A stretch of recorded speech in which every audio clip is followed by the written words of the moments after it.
Bye-bye pay-per-view. Bye-bye pay-per-view. Isn't that what it's supposed to be all about? DZON? Huh? It's your boy Tunnelvision, and we are back for another one. Don't forget to like, share, and subscribe. What's going on, man? What's going on? I don't get it. You're basically going against your motto. You said that pay-per-view was dead.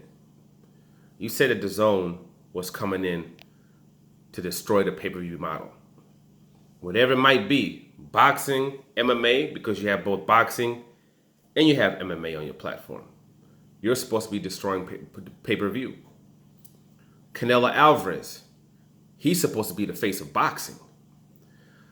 I remember when one time the UFC tried to go up against Floyd Mayweather head-to-head on the pay-per-views on the same night and got dog-walked. Got their tails handed to them. Dana White never made that mistake again. He got into a space where he was feeling himself, where it's like, nah, yo, we're that big. We're so big that we can put up a bout against Floyd Mayweather and we're still going to make killer numbers. We're still going to crush him. We're still going to destroy even him because we are that great now.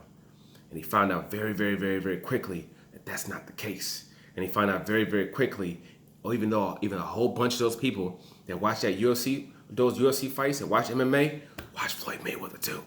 And if Floyd Mayweather fight's on and the UFC fight's on, they're watching Floyd Mayweather. Okay? They're catching the UFC online later on for free. That's what they're gonna do. But they're paying for that pay-per-view, for that Mayweather fight. He was the true face of boxing. And when he was on, everything else got shut down. According to Nevada, one of the reasons people were wondering when he was going to jail, why they allowed him to fight before he went to jail, it wasn't so he could make money. It was due to the fact that whenever he fought in Las Vegas, and that one night, it brought in over $1 billion to that economy in that one night. Over $1 billion. That's what he used to make for Las Vegas every single time that he'd fight. Over $1 billion. Okay? That's what he was about. But when it comes to this, though, Canelo Alvarez, who's supposed to be the face of boxing, who's supposed to be on, that's the star of your platform, the one that you're paying $35 million a fight. You're talking about that you're going to move his fight back until the UFC fight is done? Until Diaz is done with his fight? We're not even talking about Conor McGregor at the height of his popularity. We're not even talking about Ronda Rousey at the height of her popularity. We're not talking about a St. Pierre. We're not talking about a Anderson Silva. We're talking about Nate Diaz. And we're talking about where people are going to pay $75 a pop in order to see. $75 a pop. But your platform, that if people are selling the old plan, they're only paying $9.99 a month, or if they're in the new plan, they're paying $20 a month, you're saying that you're afraid that you're not going to get any viewerships, the amount of viewerships that you need for your bout because of that. And you want to try to hopefully maximize what you can do by stepping aside with what's supposed to be the face of boxing. You have the face of boxing stepping aside for Nate Diaz and for the UFC? What is that? That makes no sense. It's going completely against your motto. You're supposed to be killing pay-per-view. Pay-per-view is supposed to be dead. It's supposed to be done. It's supposed to be out of here. But yet it's a pay-per-view event that you're afraid could mess up your numbers. And what's funny about it is that there's really no point in even doing it. Absolutely no point. The fact that they're going to wait until after the Nate Diaz fight's over and then they're going to put on the Canelo Alvarez fight, the main event. They're going to wait until after that. And my thing is, what's the point of doing that?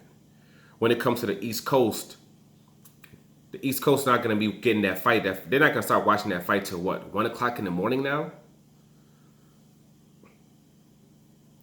On top of that, after they're done with the Nate Diaz fight, and we all know Nate Diaz is a very charismatic character, right? people are gonna want to see the post-fight press conference when it comes to him.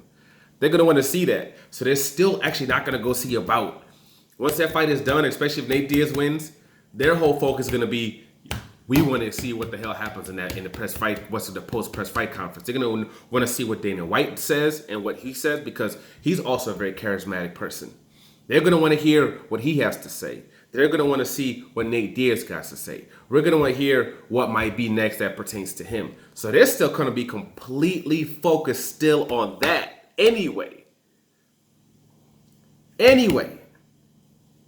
Pay-per-view's dead.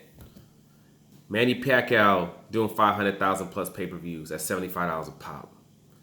Earl Spence doing 350,000 plus pay-per-views at $75 a pop. Deontay Wilder did over 375,000, what it was, at $75 a pop. And he's about to do 350,000 plus at $75 a pop. Yeah, he's gonna do at least 350,000 pay-per-views with Ortiz. Yeah, that's gonna happen. But pay-per-view is supposed to be dead. That was your whole motto. That was your whole motto. And you just let it's not even a John Jones fight, not even one of the top guys, not even one of the champions. It's not even a championship fight.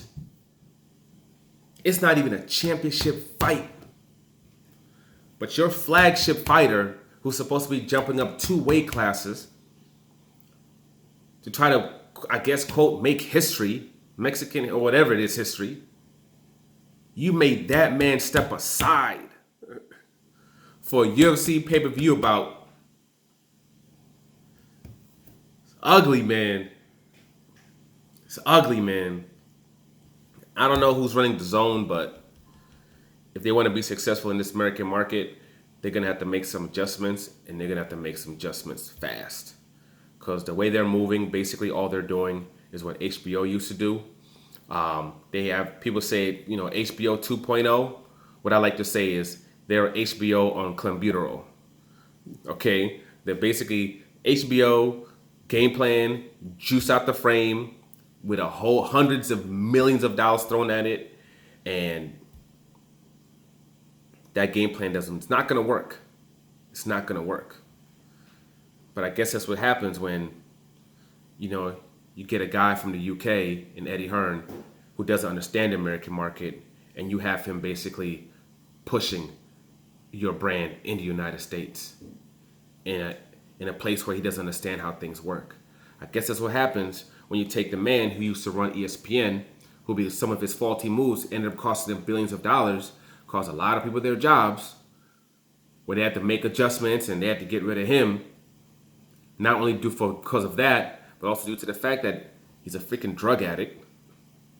You have a drug addict that's running this whole division, and you're wondering why it's not doing what it should be doing. And you're wondering why you get put into a space where you have to have your flagship fighter take a step back to somebody else. Crazy. Like 50 Cent said, man, DZON, you gotta do something, baby.